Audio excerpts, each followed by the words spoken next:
Hello and welcome to Tuesdays Morrissey. I'm Adam Morrissey. Today I'm excited to be joined by Ricky Hirsch. Ricky is a good friend and the founder of Think Jerky, a company that has been redefining beef jerky for over 10 years with innovative branding and celebrity chef created flavors. Thanks for coming on the show today, Ricky.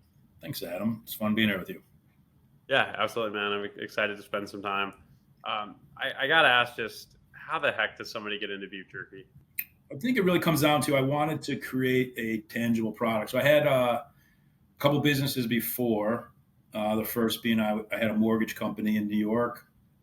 And then after we folded that, when 2008 hit, I started trading syndicates. So I figured out how to trade IPOs, secondaries, and did that for 13 years. So there was some overlap with jerky. But, both those were in the financial space, and there was nothing like tangible. And I've always thought I was creative. And what I'm realizing now, and have known my whole life since I was a kid, is, I've always wanted to be an artist. And to me, I wanted to create something tangible that I was proud of. So I was writing out a bunch of ideas, and a lot of them were in food, but they all had different concepts. Like one was like a juice, one was a mini pastry, and one was a jerky. And for whatever reason, I was able to keep traction going with jerky.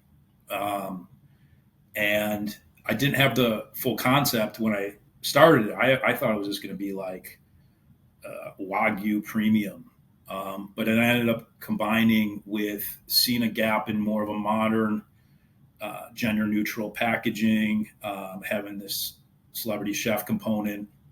And it kind of, with some other ideas I was working on simultaneously, I combined all these ideas into the jerky, which ultimately became Think Jerky. And I think we did well when we launched because we haven't changed a lot. We've only really done like one very significant but minor change to the packaging. So, our branding and our packaging and a lot of the purpose and the mission was all pretty much, mostly there when we launched, which I think is unusual. I see a lot of brands, they rebrand. I say if you have to rebrand 4 times, you really don't have a brand.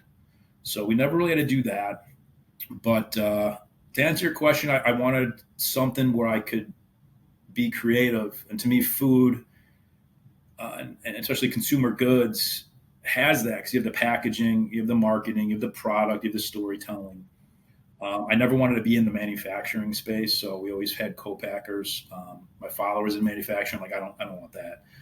And I just, if I made the product, nobody would eat it. I'm big on Uber Eats, but I don't cook. So yeah, I don't know if that answered your question or not, but that's kind of how it came together. Yeah. When you first got the idea, what was it like to bring the product from an idea to actually tangible? I don't think I've told the story publicly, but I was trying to figure out where one of our competitors was made. And I thought, if I could just figure out where it's made, I can make a better version. So I created a fake email address. Like it was like jerkyblogger@gmail. And I thought I was like doing this snooping around, trying to figure out where this, pretending to be like a jerky blogger. And I figured out where this co-packer was made, and I flew out to go see them. It's funny though, because in meat snacks, it's printed. If you actually knew what you were doing, I could have just asked someone who knew what they were doing. Like, the establishment numbers are printed on all the backs of the product since it's USDA. But that was just my thought process. I'm just curious, you get an idea. Yeah. And it's hard, especially in like consumer package industry. Like most of the products are introduced by established powers. Yeah. So I just think it's fascinating to think about like, hey, how do you, take an idea and then actually bring it to life? Yeah, I think one of my skills that has also held me back in many ways is like, I just want to figure it out on my own and do it myself and learn and figure out where the gaps are, where the angles are, where the opportunities are. And so I didn't hire any, real outside help. I didn't have any partner. I wanted to just do it myself, and either I would fail and live at home with my parents again for the second time in 3 years, or I would succeed.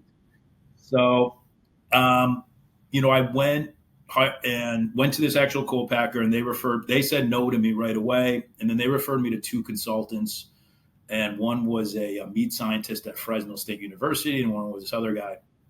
So I actually went to Fresno State university for like a month and tried to learn like the ins and outs of jerky, and it was just not a good experience overall. And on my plane ride home, I was about to give up because I couldn't get it going. And the one co-packer I knew, like, medium sized to big co-packers don't want to take a shot on startups with just an idea. But on the way home, I was like, fuck it, I'll just contact this other consultant. Something inside him was like, just shoot. So I shot the other guy, consultant, and he's like, yeah, I think I can help you. And because I had these recipes from these Michelin-starred chefs, and he made them. And when I got them back, I was like, oh wow, like this is 60% of what I envisioned it being. So like we can now make it happen. So I worked with this co-packer in Idaho, and just like this rinky-dink town in this place that like, they helped me build the flavors, and I'm forever indebted to that person. And he actually, I gave him some shares recently just as a thank you. But that was how I got going on the actual product. So I reached out to chefs, and my theory was like they knew how to make good products, but what they didn't know was they could make a good flavor in their kitchen, but they couldn't make something that could scale. And none of their recipes worked out except for one, Gail's, because she had experience with her root beer making something on scale. So she kept it simple. And so we were able to get the product to what I thought was, best in class. And then the packaging, I found a cool small agency in New Jersey where I found them through reading the die line and something about fonts, and just stood out. And I'm very hands-on in the design, so I was heavily involved in that. And I think we created really great packaging. There was one huge error where like people thought we were fruit jerky for the first 4 years because the beef jerky wasn't big enough, and that's like the one change we made. But outside of that, I think we nailed it pretty close in the beginning. So that was it on the packaging. So I had the packaging, and then I had the product, and I was like, and I always was a salesperson, so I just thought I could sell it. And sometimes I just like to put myself in tough situations and see if I can get out of it. So I ordered, I think, like $25,000 in jerky or something. I was like, I don't even know what that means, but they just made it. And I was like, oh shit, what do I do now? And I just tried to sell it. And thankfully we got some good traction. Like Mariano's was a local retailer that took us on. And then 4 months later, like we were in Starbucks, like 1,000 Starbucks or 2,000 Starbucks, and then GNC. It was kind of crazy, really fast. And it blew up in many ways in my face. But that's how we got it to market, where it was kind of like an ignorance, but in a good way, that I think helped me create. We didn't show the jerky. We did center alignment. It was white, clean, modern. It was just a lot of things that the industry didn't have or wasn't doing, that I think if I brought on someone with quote unquote experience or from big CPG, like they would have said no to, and I probably would have listened. And I'm super happy I didn't do that. And then, we found different ways to distribute and do that. And then I think as we've grown and gotten larger, a lot of that quote unquote, I don't know if you call it ignorance or naivete or whatever that I have, is now, good in many ways, because you look at things differently. But once you get to a certain size, it does hold you back, and you can go into some major issues that someone with some experience on your team, whether it's an advisor or whatever, can help steer you in a better direction than continuing to. But I think keeping that naivety is good, because in order to compete against, the big jerky companies or big CPG, like you either need to have a shit ton of money, or you got to be something just different. And we never took on money. So I think we always had to be different and very disciplined and make good, continuous micro decisions. Yeah, it's super cool, man. Yeah, you're alluding to the concept of having a beginner's mind. Right. When you're doing something different and new, we're forced to do that. And to be able to maintain that's a true skill. I mean, there's stories about, Elon Musk, and when building Tesla, the pushback he got from people in the established car manufacturing industry with like little things like, hey, the handles of the door can't stick out. And people in the car industry were like, hey man, like all the door handles stick out. Like that's how we do things. And that beginner's mind and ability to think differently, think jerky, think differently is really powerful.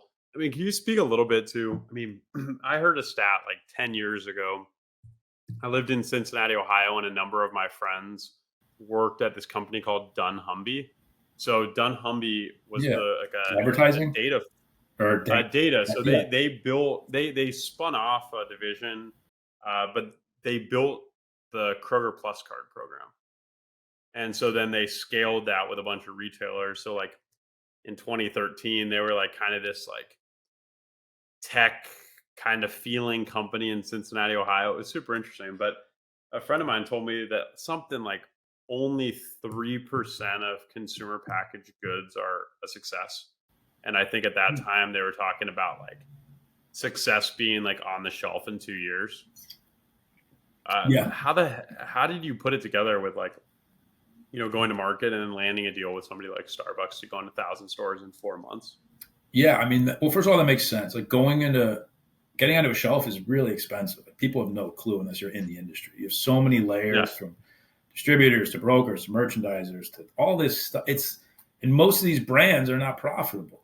So it's very rare that you're going to have a self-funded brand. And it's very rare that you're going to have a profitable brand.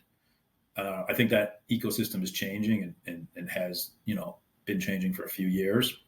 So to go on shelf, you need a lot of money. You're going to be most likely negative cash flow for a while. I mean, yeah, but 3% sounds right. I mean, you could get on shelf by giving away free product because, a lot of retailers are going to want free fills and all this stuff. So they're happy to take free product and sell whatever they can. And if it doesn't hit a certain metric, they'll just find someone else to give them free products, and they can cycle through that indefinitely. And a lot of that's funded, by private, VC backed or private equity backed CPG brands that can afford to give free product. And but I think as that ecosystem starts changing, profitability comes in one key. Hopefully, that free fill dynamic should soften. But I don't know. Maybe it does. Maybe it doesn't. But yeah, I think we were able to survive. We got into Starbucks, we got into GNC which is not necessarily traditional retail, they're more like alternative. Starbucks was having a test, and one of our chefs knew someone there. So we were in a competition with, I think, 4 other brands, and we came in second place. But being in second place, we were in like 2,000 stores for a year, maybe something like that. And then GNC, I literally just sent a bag of samples to their headquarters, attention snack buyer, and that got us into like 2,500 GNCs. Yeah, we didn't really go into grocery for probably like 6 years.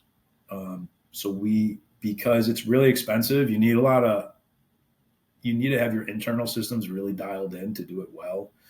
You need to pick and choose your spots. And also jerky is, everything's competitive. So I don't think it's like, oh, it's competitive. Like every category is competitive, but it's a small set and it's controlled by 3 companies at the time. So I don't know what the stats were, but I think 70% of the market was like Jack Link's, Alberto, Slim Jim. Obviously, that's changing now with some of our competitors like Chomps and Country Arch are doing really, really good things. So you have a small set in the category. It's not like protein bars where you have like an aisle of protein bars. You might only have 4 feet of jerky, and it's mostly Jack Link's and then Slim Jims. So it's like, how are you going to get in there? And I think you have to create a different proposition, which I think we did, but it also takes some time. But yeah, retail is hard. It's a really hard game for sure. What did you see in like the demographics in jerky specifically that caused you to think there was an opportunity with like a more gender neutral product? Yeah, I thought the gender neutrality was big. I thought a lot of the aesthetics in jerky were very masculine. It's a lot of blacks, a lot of reds. And I thought, we could come out with something just more gender neutral that popped. So I took some inspiration from Chobani. I really liked what they did with yogurt. I thought that was brilliant. And then I really just created something that I wanted, which is, cliche, but it's true. Like for me, I hope to create more businesses, and it's just things that I want. Like I don't want a lot of things, but I can see things that I want in the marketplace that aren't there. And I believe I relate to a lot of different types of people. So if I want it, I believe there's a lot of market share for like-minded or, adjacent people to me. So, I mean, it's cliche, but it is true. I really just create it for myself and what I would feel like cool buying and having a good experience. But isn't like 40% of jerky eaters women? I think it's very high, which most people are surprised about. But everybody, it's fun. Like one of the best things about, my business and my role and my job is like, I can hand out free jerky and everybody likes getting free jerky. Like everybody likes it and it's expensive. So they don't always buy it, but it's like people love getting it, and women love getting it and men. So yeah, it's a great product. It's fun to hand out. And yeah. Yeah, whenever I get samples, I'm like chemically addicted until my stock runs out. So it's really special. How is, like you mentioned, like 10 years ago or so, getting into like the alternative retail stuff? How has it changed? Like the CPG game, like changed over the last 10 years with like so much more direct to consumer and e-com? Yeah, that's a great question. We're not super strong yet on e-com, like I hope to be. But if you look at companies like Chomps, or they do a lot. And there's so many companies now that are doing a lot on DTC. I wonder the economics behind it, if they're profitable or not. That was obviously a big game where, you could exit certain companies and not be profitable. I think that's changing, but I do think there's ways to be profitable. And we have a really good product for e-commerce. Like it's lightweight, it's expensive, and people eat sticks all the time. But yeah, it was never we haven't competed, I don't think, yet in a lot of the e-com. Like we don't have, in-depth social media right now. We don't have a lot of, we're on Amazon, we're on our website. People buy it just because they see it in the marketplace. But there's brands, competitors of ours and just other companies that kill it. Like it's things you never would expect are doing 50 million, 100 million on, DTC. And you're like, holy shit. Like, how do you, and I think you can figure it out. And then I think if, you have a good model, you can scale it up. Obviously supplements and some stuff, like I take athletic greens every day. Like, maybe that's easier because it's like something you're taking every day and it's, easy to ship and all that. But, if it's a clothing company, I don't know Yeah. how, the economics behind that. Cause you're going to, I don't want to, I mean, kudos to AG1. Like I mean, those super green concepts have been out in the market for a long time. You can get very comparable products that some nutritionists recommend over AG. Like those guys just nailed the marketing. Like that's a case study anyone can look at. And it's also, I guess, like I take it every day. I'm happy. I feel better. It could be placebo. It could be real. It could be nothing. But even if someone's like, you could save 25% switching, I'm like, why? I don't care. Like, yeah. You know what I mean? It's like, it's not even brand. There's brand. Maybe it's brand loyalty, but it's also like when it's involving your health, I just don't see the upside for me to save like $30. But it's like there's certain products like that where, yeah, and they nailed it. And I think they, those guys are experts in, or whoever runs it is experts in that space. We aren't, and I hope to, that's a big opportunity for us. Yeah. You talked a little bit about being an artist, and it sounds like from what you're sharing, like that's something that's you've gotten more clarity into. How has like that artist identity impacted, the way you're building Think Jerky and the other things you do? That's a great question. Yeah, I think it was like when COVID hit, I was like, all right, I'm out. So I sold all my stuff and I just wanted to like all your personal stuff. Like yeah.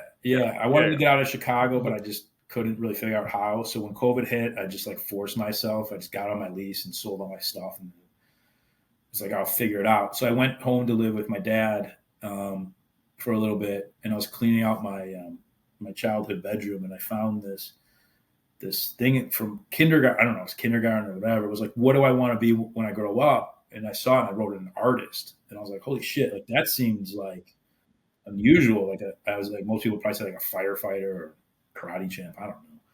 And I was like, but that is what I always loved that. I always loved the real artists in the world, which I'm like, that's why I love working with the chefs that I do. Like to me, Doug Sohn is like one of my artistic heroes, and I have several. But as I've gotten more stable in work and more stable financially, I feel like I can explore that artistic realm more. Like recently, it's been music, so I launched an album, Handpan Boyband. If you want to check it out on Spotify, thanks, bro. Um, but it's like not, for me, there's like a fear of uh, I don't have enough money to like really be my true self because people might be like, what, like, and versus um, just saying fuck it and going for like my real artistic. Like I always want to be an artist, but I never want to be a starving artist. So I think with Jerky, how it's starting to manifest now is, I look to bring on new, like chef partners or influencer partners, and I'm not always concerned with like if I have a concept that we're working on one, they're like, I just think it's cool. Like I actually think I'll lose money on it potentially, but it's really important to me. I think it's cool from an artistic expression. I'm like, fuck it, like I don't care. Like I don't even, like it's my money. I'll do what I want. So for me, that's how it's playing out. But also like the packaging and the design, and I do all that. I do all of our design work, and to me, that's art. Like the way that the bag resonates with someone, or the way that the font or the spacing, like I take pride in that. Like it's really an art form for me. But I think the role of the artist is just really focusing, for me, it's focusing on a feeling and following that feeling and seeing where that leads. And, whether it's in music or whatever else I want to do, but, comedy, I happen to think I'm funny, like just things like that. But it's really like, I think it's a feeling because I can go deeper in it. Like I had other businesses in finance and I could have been bigger. But I didn't want to like wear a suit. I didn't want to wear a suit and go entertain and do. I just didn't. I could have made a lot more money, but I didn't want to. And I was thinking about that actually today. But in the artistic sense, like I want to go deep and keep. And I feel like there's just like something in me that would want to keep going. And that's what I'm just trying to lean more into. Because I do feel better. I feel happier. I feel, we're not the biggest jerky company in the world. Like that's not even my goal. And I think, but thankfully we have good salespeople who are motivated by other things. But I don't know. That's just, I think the next phases of my career and life are hopefully going to be more, not more, but just more like focus on that energy and as my personal growth develops and business growth. Awesome, man. Yeah, I really like that. Artists being more of a state of being, right, and a way you interact with the world. It's really powerful, and helps us interact with people and the circumstances we encounter with openness and creativity, patience. Sometimes I think at the end of the day, what the artist does is help people see the world with fresh eyes. Right. And there's a lot of different ways we can do that. What's the connection? You mentioned like do you see any connections with entrepreneurship and music? Yeah, I think for me, entrepreneurship is like for me. I think I'm good at pattern recognition, and Yeah. and and branding maybe. So, like, I'm not a musician. Like, I'm not like a classically trained musician. Like, I happen to think I'm pretty decent at the handpan. No, I happen to think I'm pretty good. And then I saw a gap in that for what I wanted to create and listen to. So I'm really a big fan of Lane 8. And I was listening to Lane 8 and I was like, all right, with EDM and house, like there's melodies. And I'm like, I can recreate that on a handpan. And then I'm like, so we can, I was like, I feel like I want to mash up EDM with the handpan.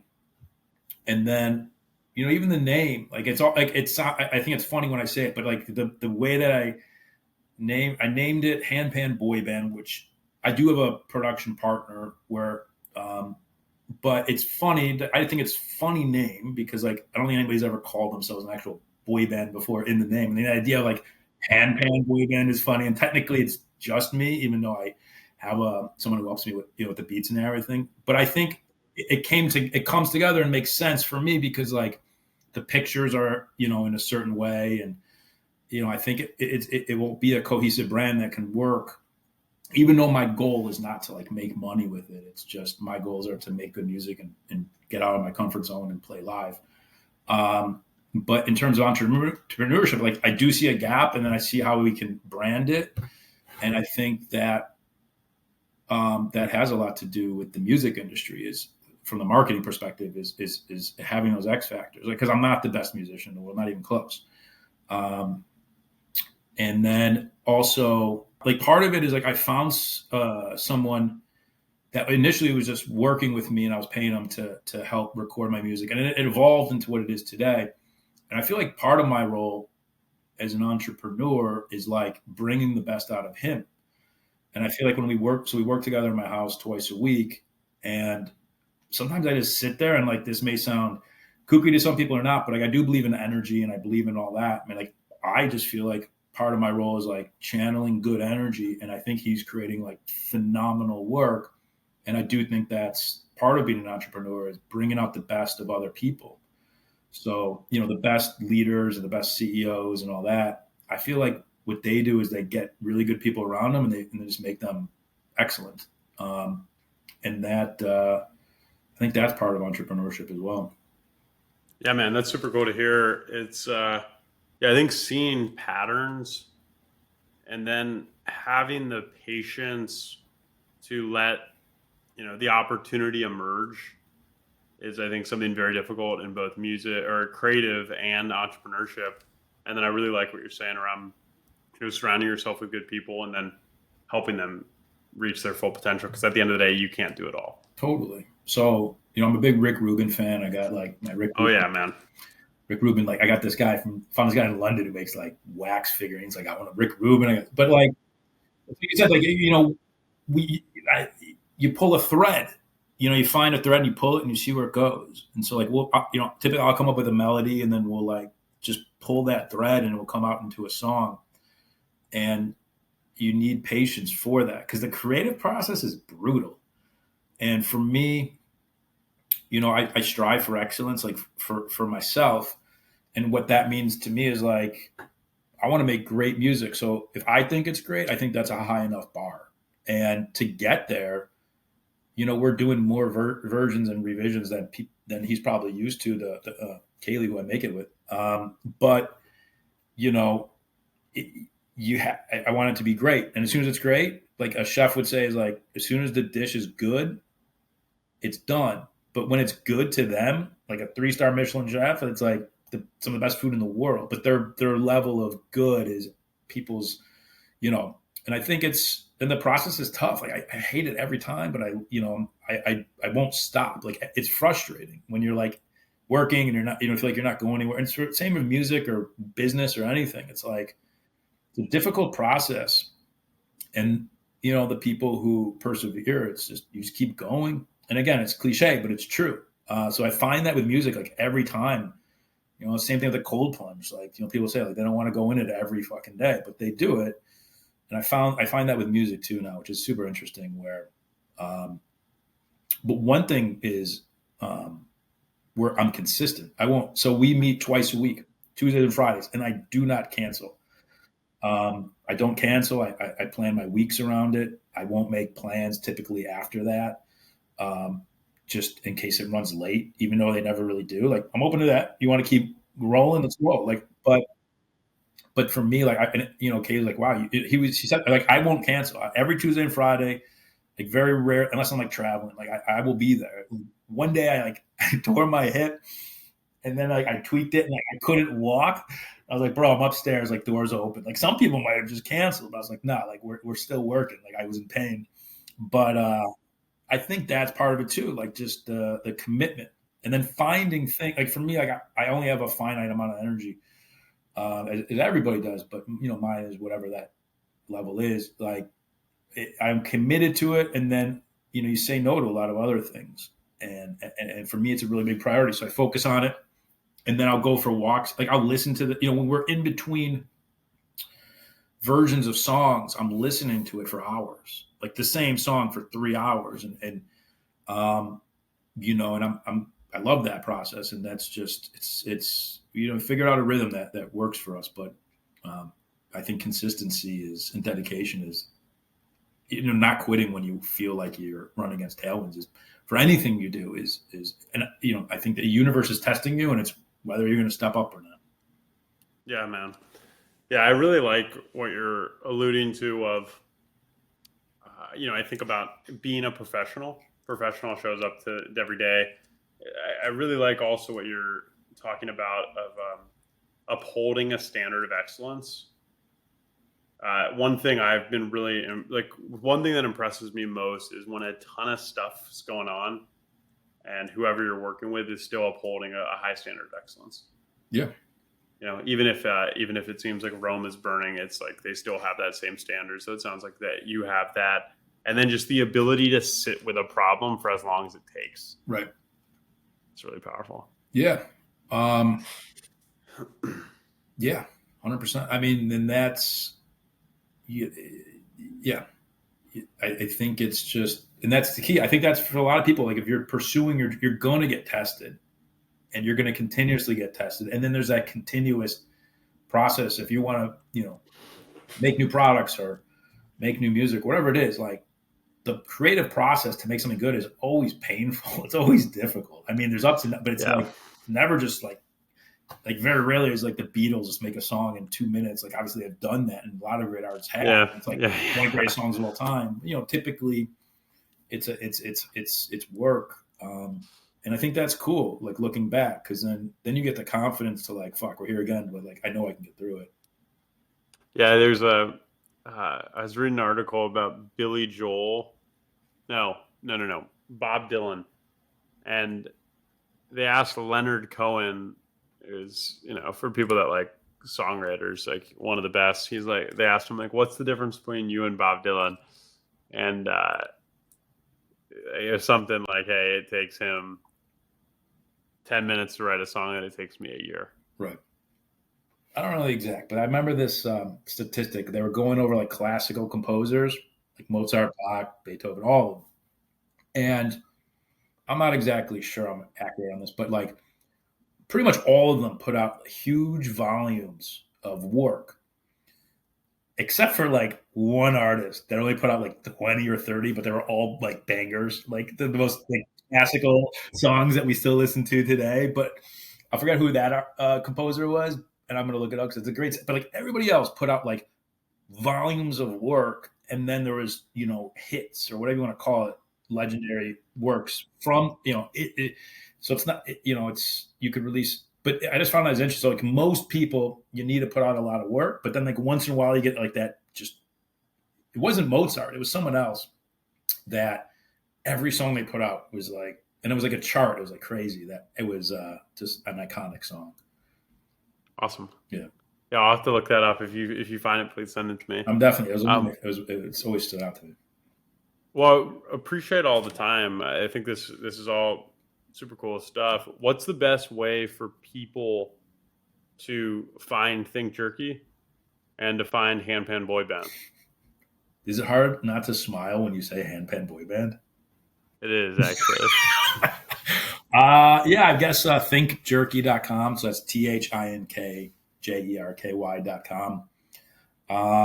And then you can go to Spotify or Apple Music and Handpan. So that's one word, HANDPAN, and then boy band. Just anybody wonder, a handpan is like a circular metal drum that kind of looks like a UFO. It's like an inverted Jamaican steel drum that you play with your hands, but it's a relatively new instrument, been out probably around 20 years. And I just fell in love with it when I saw it. But yeah, that's the best way to find it. Awesome, man. We'll have links to both Think Jerky and then your Spotify profile. I appreciate you coming on the show, Ricky. Talk more soon. All right, man. I'll see you soon. Thank you for listening to Tuesdays Morrissey. That conversation was with Ricky Hirsch. Ricky is the founder of Think Jerky, an innovative beef jerky brand. What I loved about that conversation is the way Think Jerky saw an opportunity in the market and was able to secure a position in the consumer packaged industry. Not an easy thing to do. What I also liked about the conversation was exploring the connection between artistry and entrepreneurship. I think there's a lot there regarding seeing an opportunity and seeing patterns, sitting with the process and letting it unfold with patience, and keeping a really high standard of excellence. If you enjoyed the show, share it with a friend, and we'll see you here soon.